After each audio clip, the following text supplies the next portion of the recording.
So welcome to another Tokyo Revengers video, guys. And yeah, the chapter 270 is finally out. After reading this chapter, I was completely shocked to know that there is another time leaper in the story. Other than Shinichiro and Takemichi. I think the next chapter will reveal how Shinichiro got his time travel power. Also, Sanzu and Baji look completely different in this timeline compared to the other timelines. And I think Baji somewhat looks like Kazutora here. The original timeline is so much more heartbreaking than the other timelines we have seen so far. Especially for Mikey fans, because of how Mikey was portrayed like a literal skeleton by Ken Wakui-sensei in this chapter. Also how Shinichiro gave up everything and worked so hard to become Mikey's caregiver. But in the end, he couldn't save Mikey, as we already know from the spoilers. I know that many of you wanted to see Izana and other Toman members, but in this original timeline, we have no clue what happened to them. But it was so great to know about Shinichiro's true self. So before talk more about it, as usual guys, I would kindly appreciate it if you can drop a like on the video and consider subscribing to the channel. Let's go into the video now. So basically this story runs for 5 years and we finally know about Shinichiro. His character was always a mystery to us and Ken Wakui-sensei never revealed too much about him. We just got to see him only in flashbacks. But Mikey revealed to us that Shinichiro is a time leaper. That was totally unexpected and blew our minds completely. And now he got his own arc and we get to know more about him and the cursed original timeline. Since it's an arc, I don't know how many chapters will be about him. But I can say this for sure that the final arc is getting more and more insane because of the new things we're discovering with each new chapter. Now we're going to talk about the chapter. In the beginning of the chapter we get to see Shinichiro driving with Baji to pick up Sanzu, who is in reformatory for slashing his friends because they bad-mouthed Mikey. Here we see Baji with a completely different personality than what we saw him in the other timelines. Because then he was even ready to go to jail with Kazutora and also sacrificed his life for his friends. But here he not backing up Sanzu, who is his childhood friend, and also he is least interested in standing up against those people who were talking bad about his friend Mikey. On the other hand, we see Sanzu's personality didn't change at all. Even in this original timeline.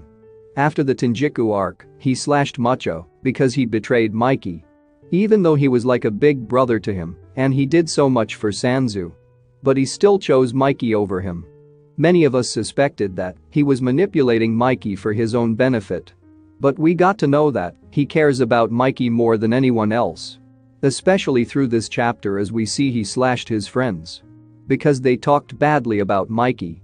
Also it's interesting to learn that Sanzu uses katana even in the original timeline from a very early age. And that he didn't change a bit. Shinichiro too acknowledged the fact that he knows that Sanzu cares for Mikey. And expresses his concerns about Baji not attending school. Shinichiro is sort of a father figure to not only Mikey. But also his friends because he cares about Baji and Sanzu like his own brother. We see that Baji doesn't care about going to school.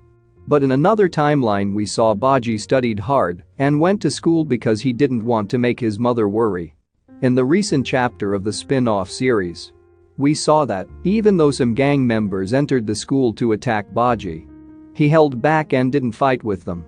Because he knew that it would lead to his suspension. And that in turn will make his mother upset. It was a bit weird for me to see Baji like this. I can't wait to see more of his character in this timeline. However, then we see Sanzu who just got released from the reformatory. And unexpectedly he didn't have any scar in his mouth. But rather in his left eye. This made me think that, in the last chapter that is, in the original timeline. We see Shinichiro gifting Emma a teddy bear. And Emma received a teddy bear as well from Draken in another timeline. Similarly, Sanzu got a scar in his mouth by Mikey in a timeline. And in the original timeline too he has a scar. So my theory is, whatever is happening in the original timeline, none of them can truly escape their fate that's already destined. Anyway now, coming back to the scene. Even when Shinichiro informed Sanzu that his own brother Takomi was not in talking terms with him. All he asked about was Mikey. Then after this Sanzu goes to meet Mikey, and then we see the most ghastly panel of Mikey. And I just couldn't believe my eyes.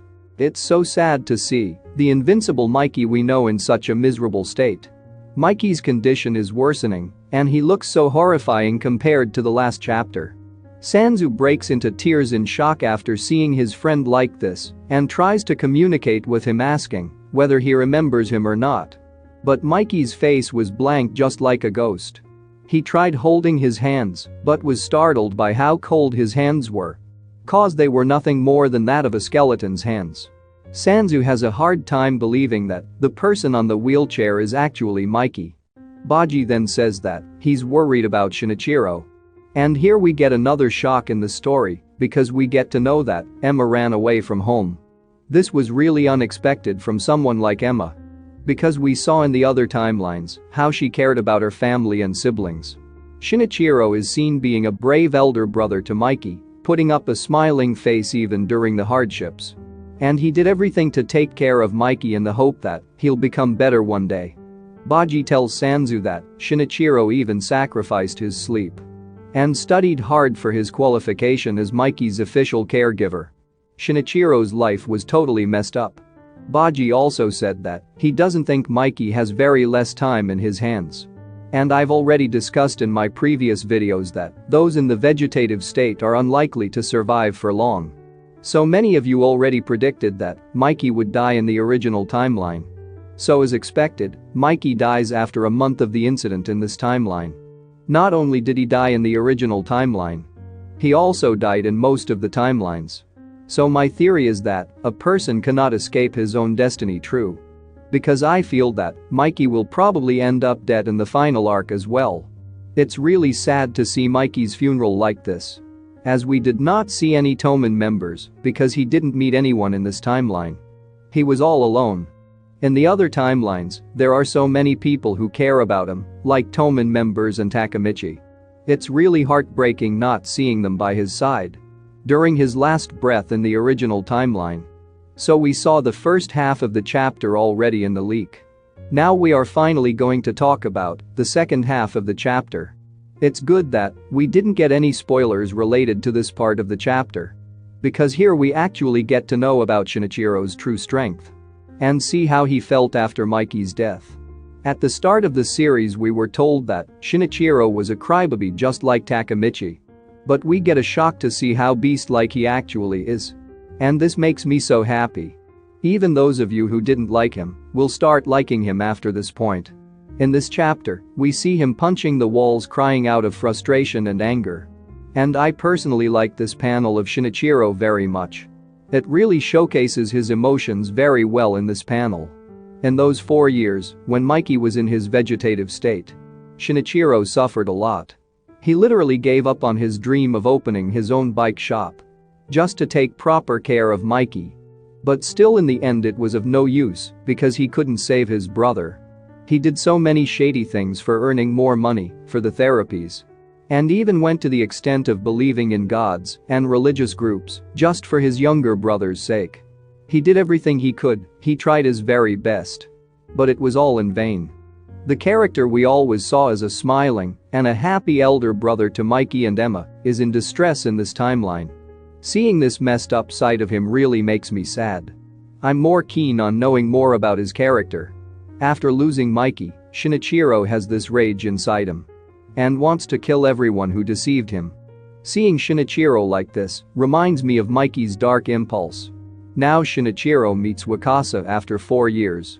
And he tells him everything about what happened.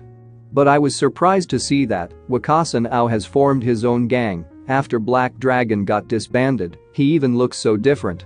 After the 3 deities battle, Wakasa was the one who told Mikey that Shinichiro was a Timeleaper, and also in the original timeline, Wakasa is the only person who knows what happened with Mikey and what Shinichiro's true feelings were. And what he was going through after losing Mikey. And I have no idea what happened to Benkei. Maybe even he has his own gang, because we know that Wakasa and Benkei are enemies in the other timelines. Anyway, it doesn't matter that much. It's still a shock that we didn't see Benkei and Takomi in this chapter. Wakasa says that he's glad that Mikey is the first one to pass away and not Shinichiro. Because he thought it'll be Shinichiro who'll die first. Wakasa invites Shinichiro to join his gang and says that if Shinichiro joins their gang, it will be the top gang in the world. Wakasa is the only one who knew who Shinichiro was truly and was aware of his strength, so I think he's gonna play an important role in the final battle after this. In the next scene, we see they go to a bar and there already a big noisy gang is present. This scene reminds me of Takomi's backstory. Because Black Dragon Gang had a huge impact in the city of Japan, so even after the Black Dragon Gang got disbanded, he still lived under that influence. But in this timeline no one knew about the Black Dragon members. Because here the other gang was given priority in the bar over Wakasa and Shinichiro. And here is where the chapter attains its peak. We were told that Shinichiro is the first Timeleaper. And so many people were curious to know how he actually got his time-traveling powers. But here in this panel we see that Shinichiro is not the first Timeleaper. Before him there was someone with the ability to time travel. The gang sitting next to them was talking about a crazy old man. And it caught Shinichiro's attention. The gang kept talking about the old person and his crazy talks about going back in time. They were making fun of him because the old person said that he cannot go back in time if he doesn't have a proper trigger. And also they were laughing saying that if that person really could travel back in time, he wouldn't be a homeless guy. They made fun of him and didn't pay any attention to these crazy things he said.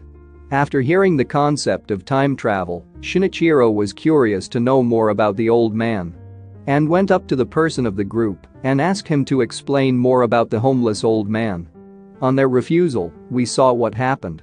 Shinichiro single-handedly destroyed the entire gang and asked where that Timeleaper was. After seeing this last panel, it completely blew my mind away and it's completely unexpected to me. Because like I said in the beginning of the video that he was a crybaby, but seeing this immense strength of Shinichiro, I'm really interested to know more of him. And about the old man. I'm so excited to know about the original Timeleaper in the next chapter. As you can see in the picture, I think the old man is either related Hanma or Takemichi. I know Shinichiro can go to any extent for bringing back Mikey to life. So I still believe that Shinichiro is the one who pushed Takemichi onto the rail tracks. Because maybe the old man knows something about Takemichi. And he's the one who connected Shinichiro to Takemichi, instructed him to do something like that, and we all know he will do anything for his brother. If you guys have any theory related to the old homeless man, please let me know in the comments section below. I'm thinking of making a video about him. So if you guys like this video, hit the like button. And don't forget to subscribe. And good luck to all.